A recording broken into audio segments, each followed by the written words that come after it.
The next thing we're going to look at is the types of taps. Now, there are three general types of taps: the taper, the plug, and the bottoming. And how do we tell the difference? Well, if you look at the tip, you'll see that the taper tap has the first couple of threads ground off, so that as it begins the cut, it has to remove a very small amount of material. Makes it a lot easier, and it gradually, as it moves up the tap, takes off more and more material. The plug tap also has some threads removed, ground down, but not as many. So you can make a deep hole with the screw going all the way almost to the bottom, not quite. The screw will not go past this point because the threads haven't been completely cut. Now that's where the bottoming tap comes in. The bottoming tap has its threads all the way to the bottom, as it says, so that the screw can go all the way down into whatever material you're actually tapping.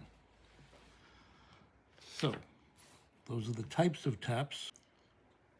So we have the taper, the plug, and the bottoming tap has the three shapes. Okay. Now I want to move on to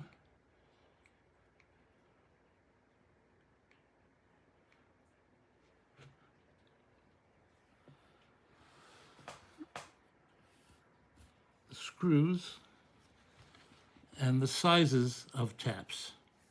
How do we measure a tap? How do we know what size we're looking for? Taps in the English system, which is what we use, inches, feet, yards, use two numbers. The first number, a half, this is an example, half 20. That's a half 20 tap.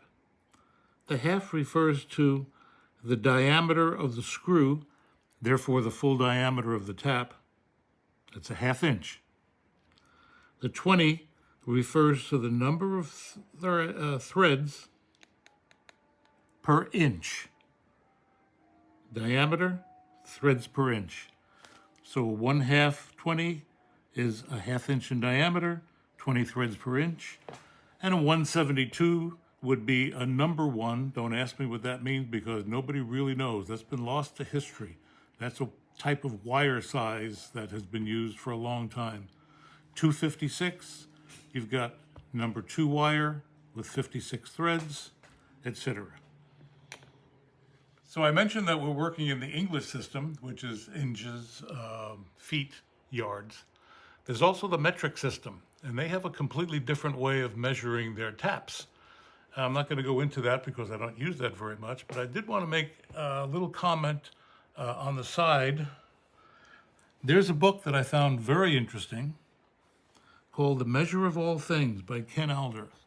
And it was the story of the two French surveyors who determined the length of the meter by surveying France and Spain right about the time of the French Revolution.